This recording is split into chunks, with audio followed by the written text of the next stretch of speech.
Olá, turma, bom dia. Na nossa aula de hoje, nós iremos trabalhar dois grupos, que são o grupo dos poríferos e o grupo dos quinidários. Nós vamos começar falando sobre os poríferos.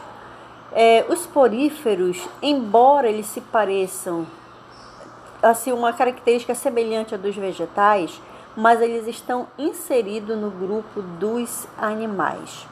Vamos observar que esses poríferos, eles vão apresentar características exclusivas, como por exemplo, o corpo todo cheio de poros, ou seja, presença de poros no corpo desses animais, tá? Uma coisa que é interessante nós sabermos também é que eles são, no caso, para que eles possam ser considerados no grupo dos animais, eles são pluricelulares. O que quer dizer pluricelulares? São formados por muitas células, tá? Também são chamados de heterótrofos, tá? Ou seja, veja bem que pluricelulares provém de muitas células e heterótrofos é a capacidade os quais apresentam em reproduzir-se de forma assexuada ou sexuada, que nós vamos estar vendo no nosso conteúdo. Então, esse nome poríferos, ele provém do latim, onde significa o corpo, a presença de poros no corpo. Esses poros é por onde vai filtrar água. Gente, eu queria colocar um exemplo bem detalhado aqui para vocês. Por exemplo, você vai pegar aquela esponja de lavar louça. No caso, a nossa são esponjas sintéticas, né? Então, se você molhar essa esponja, você vai observar que ela vai absorver uma quantidade de água. Os poríferos, eles têm a mesma característica, tá? Quer dizer, a água, ela entra no corpo desses animais, digamos assim, por esses poros, tá? Nós vamos também observar que os poríferos, eles podem viver fixo em rochas ou também na areia, tá? Eles são exclusivamente de água salgada, mas existem alguns que são também de água doce, ok? Então aí, lá na página do livro de vocês podem estar acompanhando e vocês têm aí uma noção bem básica da característica dos poríferos, além da esponja que eu acabei de falar para vocês, que é toda a característica dos poríferos animais. Claro que eu volto a repetir de novo, a esponja que nós utilizamos em casa para lavar louça, desculpa aí, é uma esponja sintética, tá bom? Ok, então vamos falar um pouquinho sobre a questão da reprodução. Vamos falar primeiramente dos poríferos. A reprodução desses poríferos. Deixa eu ver aqui. Deixa eu lembrar aqui para vocês o seguinte, que as esponjas, dá uma observada aí na página de vocês, lá na página 223, tá? Então, esses poríferos, eles apresentam uma abertura na parte superior. Veja bem que a parte inferior é aquela que vai fixar o indivíduo ou na rocha ou na areia. Para cima vai ficar uma abertura, onde essa abertura vai servir exatamente para a liberação de água. Veja bem que pela lateral, ou seja, no corpo desses animais, a água ela vai filtrar, ou seja, ela vai penetrar, tá? Pela abertura superior, essa água ela vai sair, tá? Então, quando a gente coloca assim que ele é formado por várias células, né? Então, essas células formam a parede do corpo desses animais, tá? Essas células são chamadas de espículas, tá?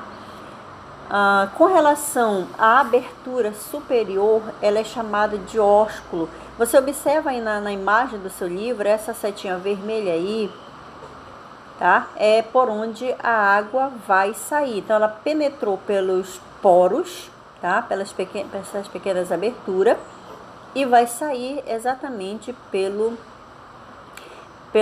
ósculo, tá? Por onde a água sai, ok? Veja bem que a gente está falando assim de um processo onde essa água ela penetrou no corpo desses animais, digamos assim, fez toda essa manutenção, vou até utilizar essa palavra manutenção, tá?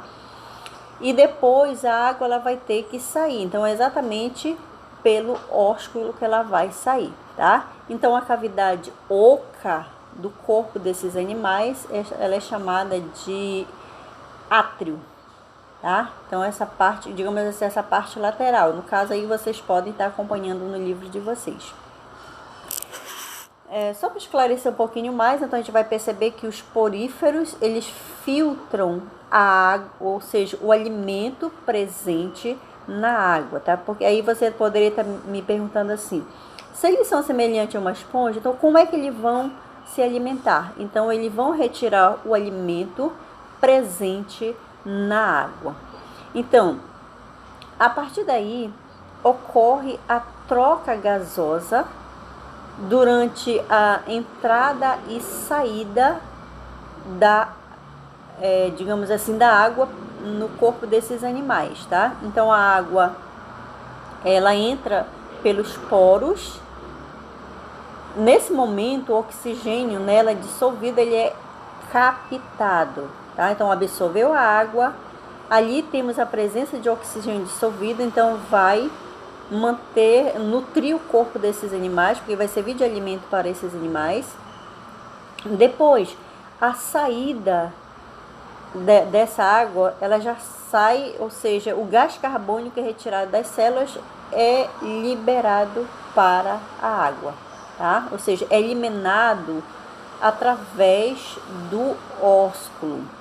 Deu para entender? Então, ele vai absorver a água do ambiente, onde esse oxigênio ele já foi dissolvido, tá?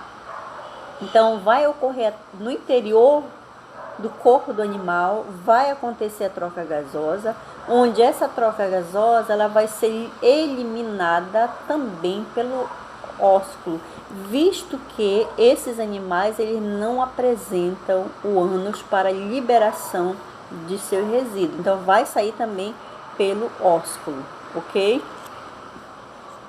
Vamos lá, continuando aqui o nosso assunto, a gente vai falar agora sobre a reprodução dos poríferos.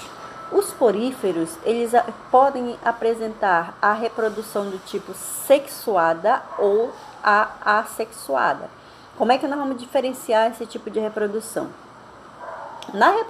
Lembrando que esses animais, eles apresentam, no caso, nós chamamos assim de reprodução, ou seja, eles são hermafroditas, tá? Quer dizer, eles apresentam tanto o órgão reprodutor masculino quanto o feminino, tá? Vamos falar um pouquinho sobre a reprodução assexuada. Nessa reprodução assexuada, esse animal, ele vai se prender em alguma rocha, no caso, ou na areia, e do corpo dele vai sair mas isso não é de uma hora para outra, ressaltando, tá bom? Surge um broto, esse broto, ele vai amadurecer, depois ele vai desprender do corpo, digamos assim, da esponja que o gerou, tá? Ele vai se desprender, vai se prender no solo, ali você já tem uma nova esponja, tá? Na reprodução sexuada,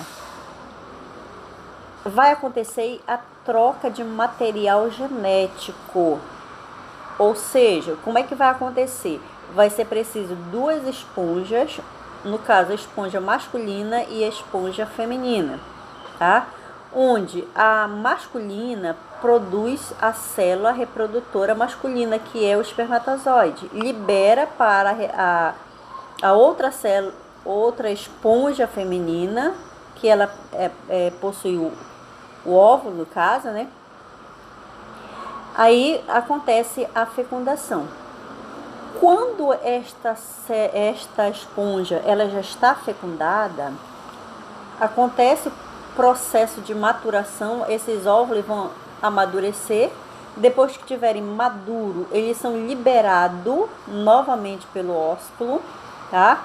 Liberado no ambiente, ali onde eles estão fixos, e de lá surge uma nova esponja, tá? Então, esse é o processo de reprodução, ou seja, sexuada e assexuada. Vamos falar sobre os quinidários. Os quinidários, eles apresentam uma estrutura assim bem variada.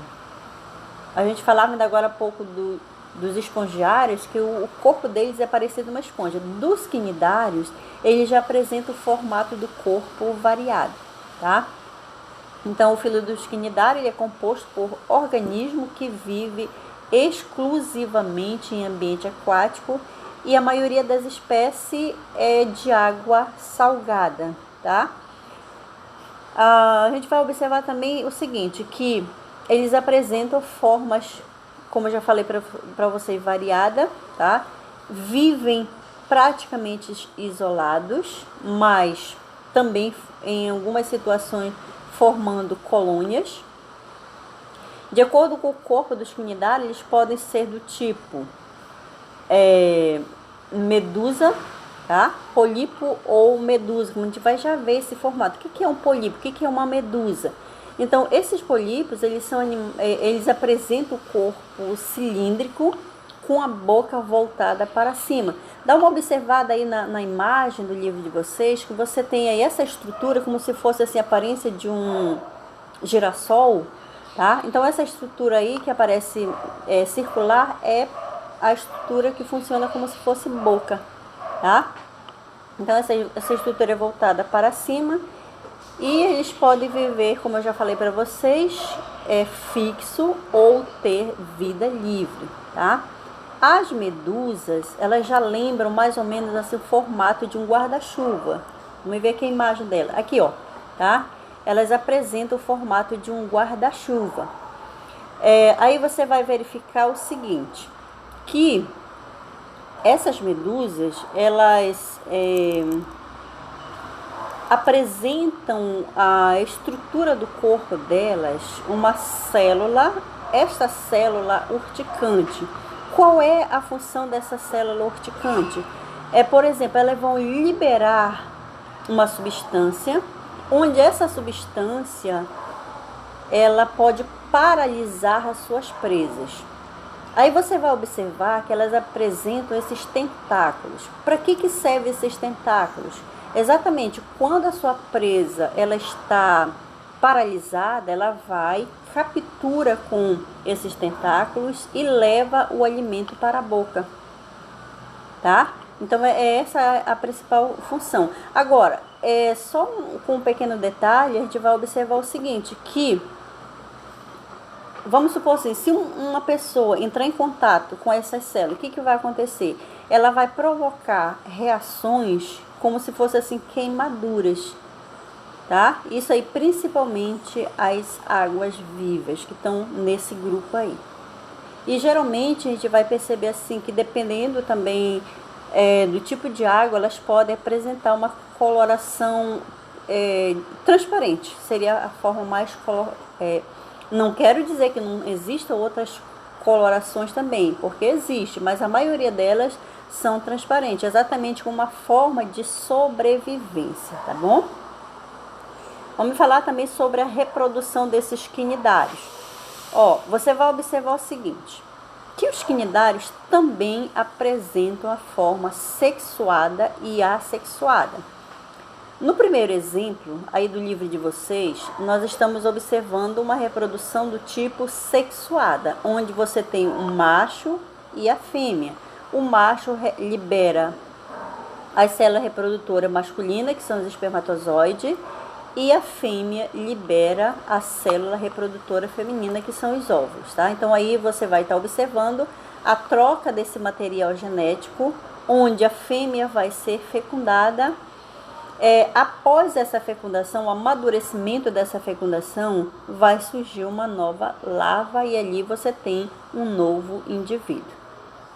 Na reprodução assexuada, novamente você vai observar que vai surgir um broto aí de um quinidário, como você está observando aí na imagem. A gente está trabalhando mais por questão de imagem, tá? Porque facilita até você entender melhor o assunto. Então, desse quinidário surge um broto. Esse broto ele vai amadurecer, ele vai se desprender do corpo do quinidário e vai se fixar na areia, por exemplo, ou na rocha, e de lá vai surgir um novo quinidário. Então, esse é o processo, tá? Esse processo de amadurecimento, primeiramente, ele sai em forma de larva do quinidário, de onde ele se fixou, tá? Então, sai essa larva se prende no solo e aí você tem um novo indivíduo. Ok, gente? Então, esse aqui foi o nosso assunto de hoje. Vocês podem estar acompanhando até a página 227, tudo isso que eu acabei de falar para vocês, ok? Bom estudo!